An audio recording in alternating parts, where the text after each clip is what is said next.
Vamos a continuar hablando de contingencia, pero lo que ocurre no solo en nuestro país, sino que a nivel mundial. Hoy es el Día Mundial de los Océanos y nuestro país, ayer fue el Día Mundial de los Océanos, pero hoy nosotros lo vamos a abordar en nuestro programa porque lo hemos hablado, lo hemos conversado a grandes rasgos, en detalle también en otras oportunidades acerca de la importancia de los océanos en cuanto a su cuidado, a su protección. Queremos mantener ese tema y continuar abordándolo porque aquí están junto a nosotros el doctor Marcus Obarzo, director del Departamento de Oceanografía de la Universidad de Concepción. ¿Qué tal? ¿Cómo está? Hola, hola. ¿Qué tal?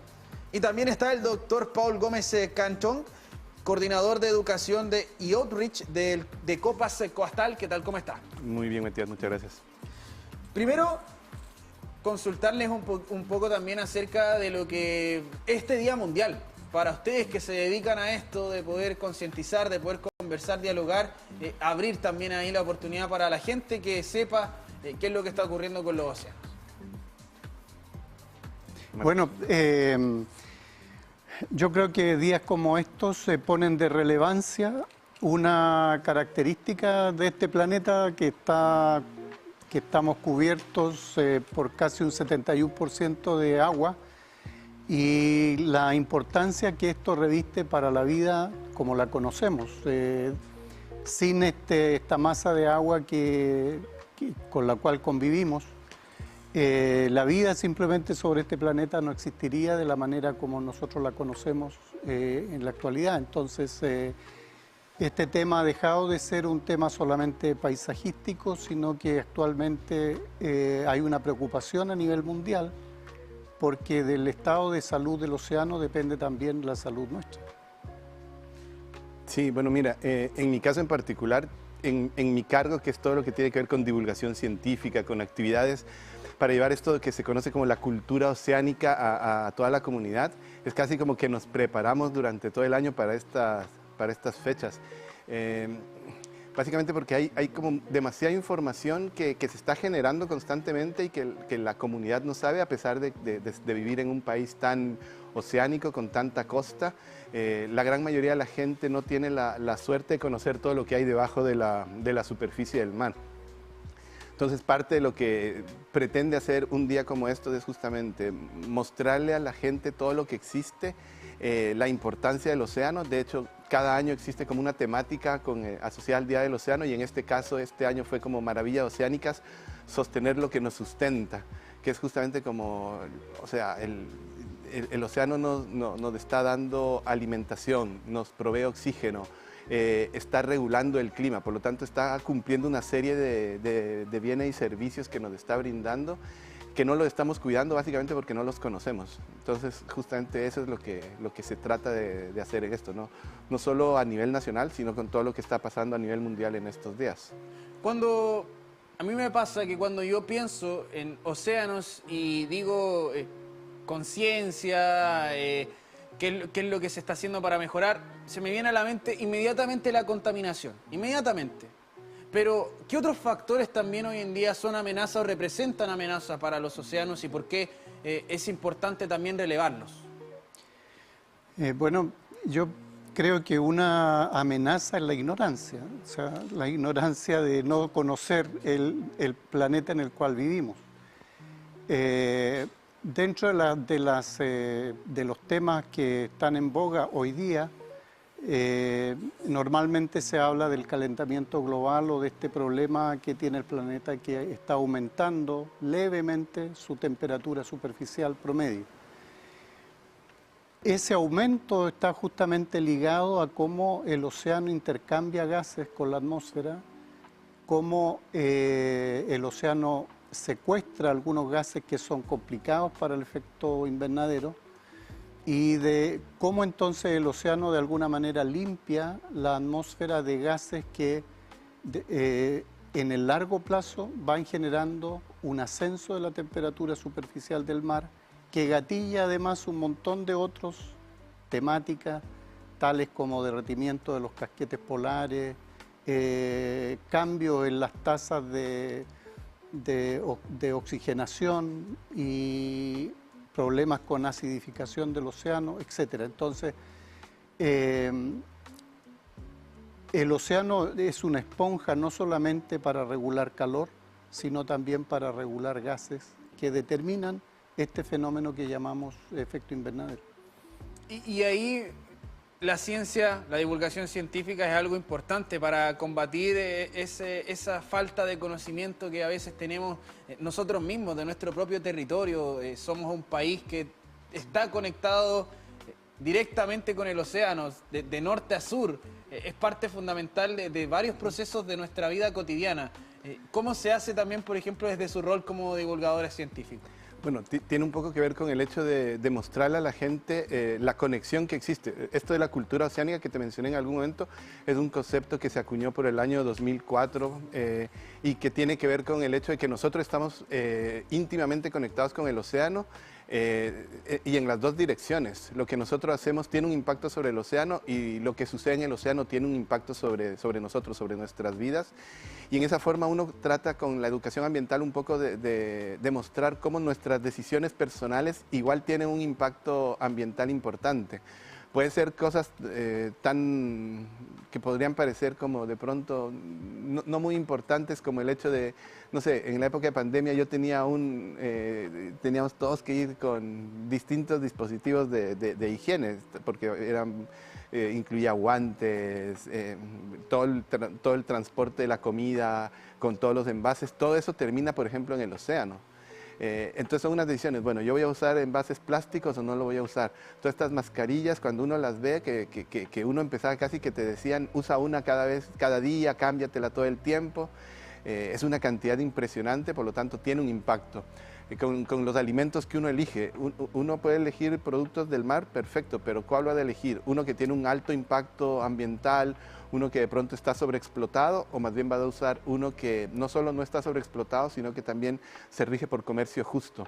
Entonces hay distintas opciones que uno puede tomar, distintas decisiones que tienen un buen impacto, que van también en el sentido de por quién vas a votar tú en una elección, porque hay personas que tú dices, no, claramente a esta persona le importa el medio ambiente, esta otra persona no. Entonces son decisiones que importan y mucho.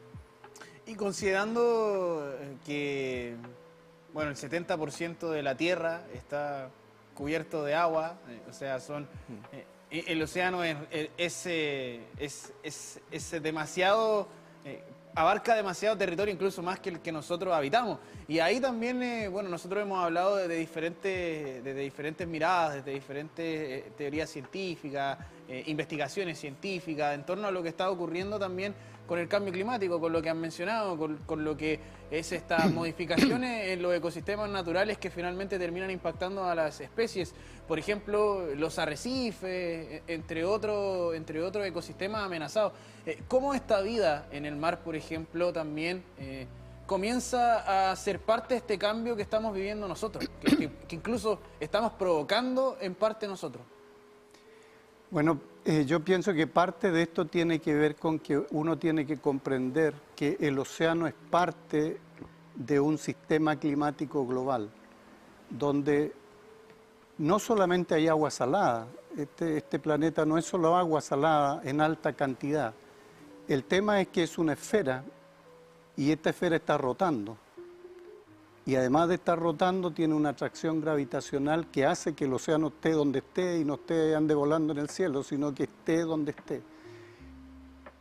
Y además estamos ubicados a la distancia más o menos correcta del Sol, que permite que el agua exista en estado líquido y no se evapore ni se solidifique.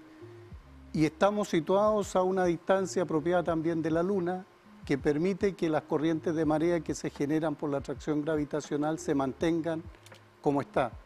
Entonces, no es solamente que haya agua sobre este planeta, sino la configuración geométrica entre Sol, Luna, rotación, atracción gravitacional, hace que este océano tenga las características que tiene aquí, porque en otro planeta no existiría de esta forma, porque la gravedad no es igual, la rotación no es la misma, la distancia al Sol no es la misma. Entonces estamos en un planeta único, no vas a encontrar este planeta muy fácilmente en otro lugar. Entonces parte de la vida que se desarrolla en el planeta obedece a que están dadas las condiciones físicas, químicas, para que la vida entonces pueda haber proliferado de la manera como lo hizo en el planeta hoy. Y bueno, en su historia geológica. Bueno, ahí hay harta parte de la ciencia que se dedica a estudiar eso. Nosotros lo hemos abordado, claro, en esta zona de ricitos de oro, que le dicen ahí en astronomía, porque ricitos de oro es acostar en la cama para su tamaño. Claro. Es lo mismo acá, esta zona que está apta para la vida, porque es un sector que se da y que nosotros tenemos el privilegio de estar en esta nave espacial, ahí acuñando lo que aprendemos con el Departamento de Astronomía. Exactamente. En esta nave espacial que tiene estas características, claro, muy importantes para el desarrollo de la vida. Y la vida también está muy relacionada al mar. Hay teorías, por ejemplo, que dicen que nosotros provenimos desde el mar. Hay mucho desconocimiento, incluso desde el mundo de la ciencia, de lo que es el mar. Está los trabajos que se están haciendo en la fosa de Atacama. ¿Y cuál es la importancia también ahí y la relevancia de las investigaciones científicas, de apoyar la ciencia, de apoyar los trabajos que se hacen desde las academias en general para generar conocimiento público finalmente? Sí, mira, básicamente tiene que ver con el hecho de que muchas de las decisiones que se tienen que tomar tienen que tener algún sustento, alguna base científica, porque uno puede simplemente, mira, vi esta noticia y empezar a especular y con una especulación uno podría llegar a cualquier lado. Distintas personas van a especular de distinta manera. Lo que la ciencia busca finalmente es como a partir de un método llegar a una conclusión que sea única y que si muchas personas usan el método van a llegar a la misma conclusión y que no sea como, ya no, es que a mí me parece esto, no, a mí me parece esto otro, entonces voy a hacer esto. La ciencia permite un poco hacer eso y por eso también es que es tan rigurosa la ciencia. No es que ya salió un estudio y el estudio dice esto, entonces sacamos todas las conclusiones a partir de ese único estudio, sino que empieza uno a hacer, bueno, pasó esto, entonces vamos a probarlo en otros escenarios, vamos a probarlos en otras instancias. Y un poco lo que tratamos de hacer eso con la divulgación también es mostrar un poco eso, que en la ciencia pueden pasar muchas cosas y que va a haber muchas preguntas y que con el tiempo la ciencia puede incluso en algún caso ir cambiando un poco porque se empiezan a saber nuevas cosas. En algún momento, no sé, el cambio climático era solo hablaban de cambios todo se estaba calentando y listo, pero ya después se dieron cuenta, no, son los extremos los que varían, porque puede que en algún momento se esté congelando un lugar, que estén temperaturas más frías de lo normal. Y eso también es parte del cambio climático. Por eso un poco se cambió el término de calentamiento global a cambio climático.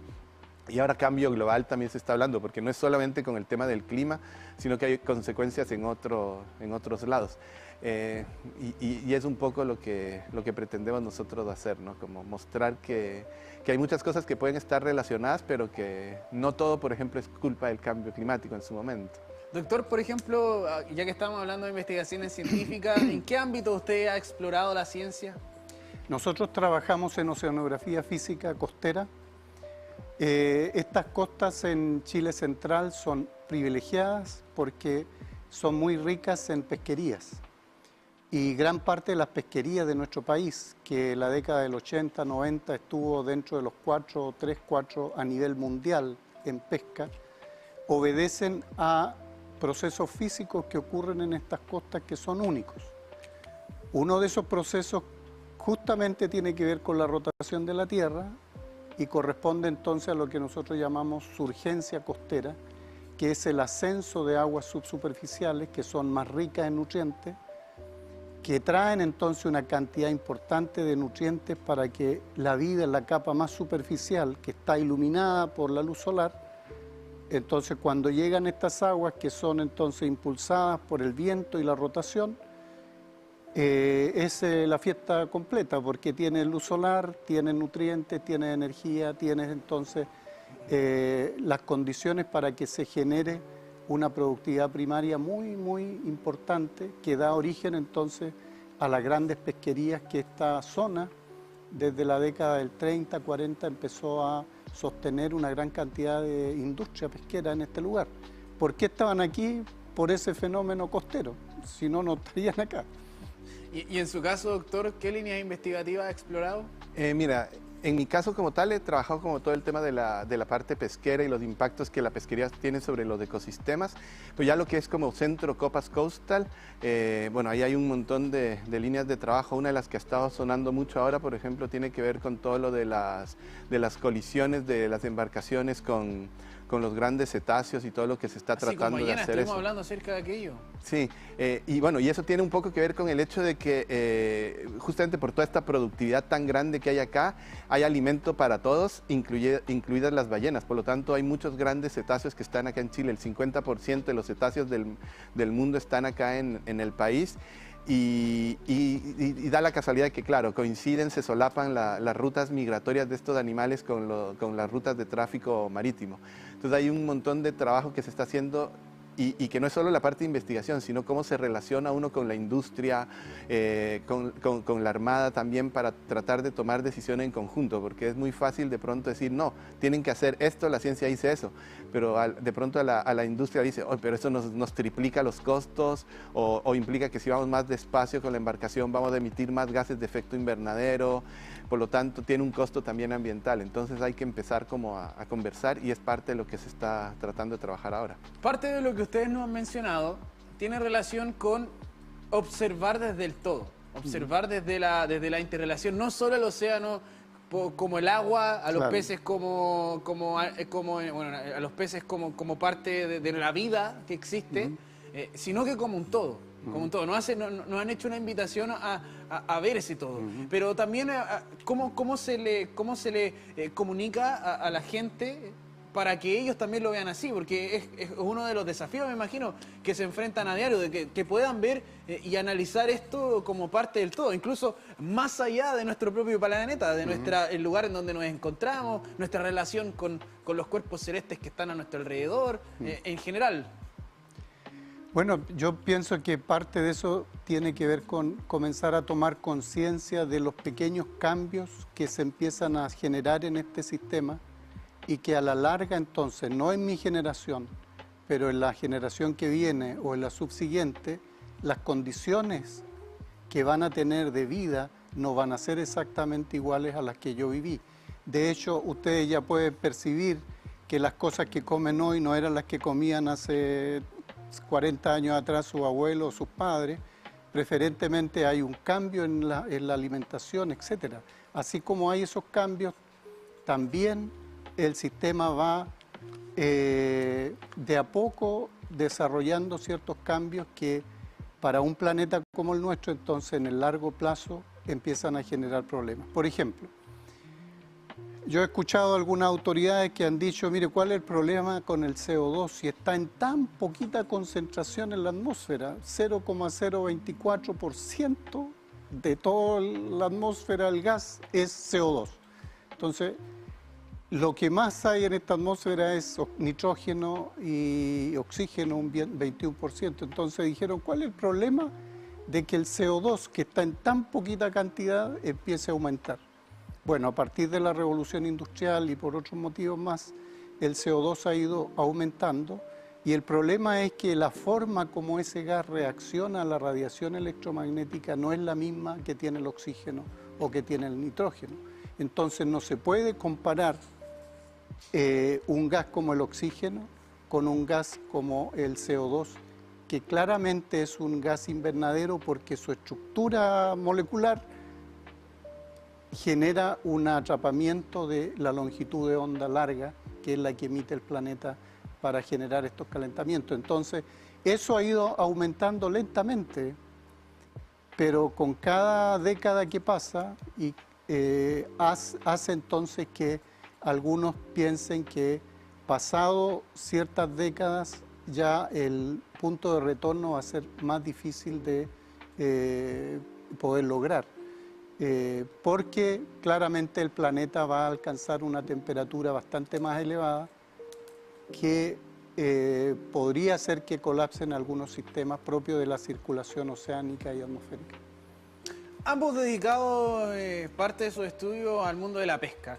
Y hoy en día el recurso hidrobiológico ha estado en debate en el mundo público, en el mundo parlamentario, considerando lo que ha sido el proceso de extracción. hoy en día, por ejemplo, la merluza, uno de las polémicas que hemos vivido en este último tiempo, ya lo hemos conversado, que está más pequeña, se han ampliado los tiempos de veda. ¿Qué es lo que pasa también con algo que nosotros necesitamos para poder vivir, que es alimentarnos? Y sobre todo, bueno, los recursos que provienen del mar, sabemos la cantidad de nutrientes que nosotros también nos entregan como seres humanos, pero cómo también hemos ido avanzando en la sostenibilidad desde la importancia de estos recursos, pero también desde la actividad productiva, considerando lo que mencionaba, este sector predilecto para que la vida y sobre todo la pesca pueda proliferar. Bueno, mira, en el caso de las pesquerías y de la acuicultura y todo eso, son actividades que son productivas y que son muy necesarias para el país porque es una de las fuentes de alimentación importantes, pero tienen que saberse hacer de manera adecuada, porque una pesquería o una acuicultura mal hechas tienen el problema de que impactan sobre el ecosistema, le incluyen mucha más presión y eso cambia lo que se conoce como la resiliencia, la capacidad de respuesta que tiene un ecosistema, un mismo recurso. Cómo puede responder a las presiones va a depender un poco de eso. Si tú le estás agregando muchos contaminantes al medio, va a haber problemas. Si tú tratas de cultivar demasiados organismos, pues claramente también vas a generar un problema. Si tú te dedicas exclusivamente a un solo recurso, va a haber problemas. Por lo tanto, es un poco cómo se trabaja eso, y eso también tiene que ver con todas las decisiones personales. Hay personas que dicen, no, ¿sabes qué? Yo voy a ir solo por productos que no sean sobreexplotados, que vengan del comercio justo, que sean como de pesquerías certificadas. Y tiene un poco que ver con eso. Cuando tú te empiezas a ver la cantidad de información que existe de las pesquerías, hay un informe que saca la Subsecretaría de Pesca todos los marzos más o menos, y hay unos pocos recursos sobre el que se tiene información como para hacer una pesca sustentable, para poder trabajar, y un montón de otros recursos del que no se sabe absolutamente nada. Entonces, al no saberse nada, o no se utilizan o simplemente se están pescando de mala manera. Entonces hay muchísimas cosas que se tienen que hacer, y mucho de eso tiene que ver también con las leyes, los permisos que tú otorgas. ¿Dónde vas a tú instalar un centro de cultivo en temas de acuicultura? No puede ser en cualquier lugar, tiene que ser un sitio donde haya buena circulación del agua para que haya buena cantidad de oxígeno, porque si tú tienes mucho organismo en un sitio donde no se recambia el oxígeno, pues claramente ese ecosistema va a quedar completamente sin oxígeno, y eso tiene un impacto no solo en ese lugar, sino alrededor también supremamente grande. Hay mucha investigación que se hace también como cómo recuperar esos ecosistemas, es parte de lo que se viene haciendo ahora también en nuestro centro, pero el gran problema es que como que se trata de avanzar y después que ya vieron que quedó algún problema o algo, ahí se trata de resolver, y de pronto deberíamos hacerlo como diferente, ¿no? Como empezar a investigar primero, tener una base, ya mira, estos son los posibles impactos, y ahí empezar a trabajar y no esperar a que quede la embarrada, digamos, de alguna manera, y ahí ver cómo lo solucionamos. Y ahí, bueno, también el tema de la protección es fundamental, del conversar también, dialogar desde las diferentes entidades para que conozcan lo que está ocurriendo, sobre todo en algunos sectores en específico. Por ejemplo, acá nuestra región del Biobío es una región pesquera, es una de las principales fuentes de ingresos a nivel país, a nivel regional también. Entonces, con la cantidad de caletas que hay aquí, vamos a estar hablando de caletas también más adelante. Hay una nueva ley de caletas también entre medio. Entonces, tenemos una tradición y un arraigo que viene desde quienes habitaron el territorio antes que todos nosotros, desde los pueblos originarios, que ya hay una tradición de vínculo con el mar.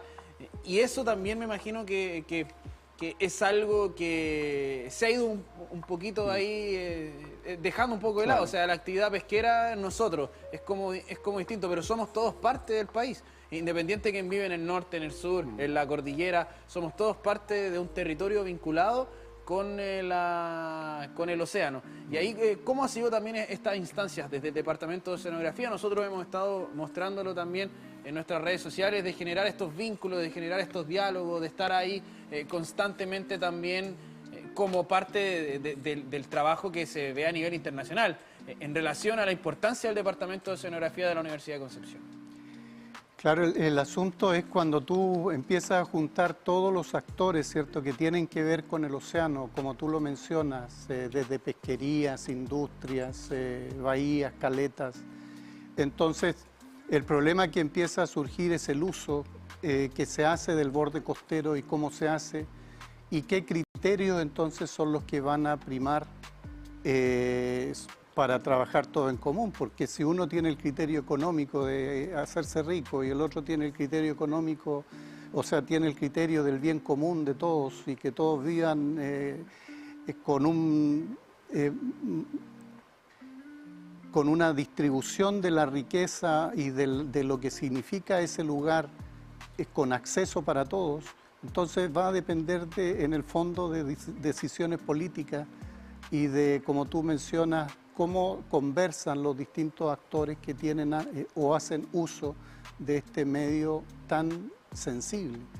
Entonces la idea es que la ciencia contribuya con el conocimiento, pero también tenga la capacidad de incidir en la información que tengan que tomar o que tengan a mano para que otras personas también tengan la mejor manera de decidir y no siempre entonces se tome una decisión sobre la base de simplemente cuánto va a rentar tal o cual actividad, porque con medio ambiente tú no puedes hablar solamente en términos de cuánto renta algo, sino que tienes que hablar en términos de la sostenibilidad que eso va a tener en el largo plazo.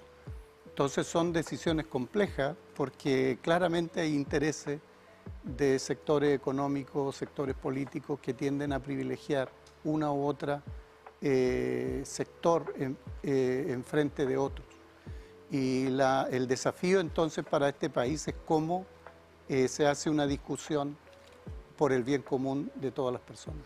Queremos agradecerle a ambos por estar con nosotros, por acompañarnos en esta jornada, conversando un poco acerca de los océanos. Vamos a estar abordando este tema también desde otras miradas más adelante. Muchas gracias por estar.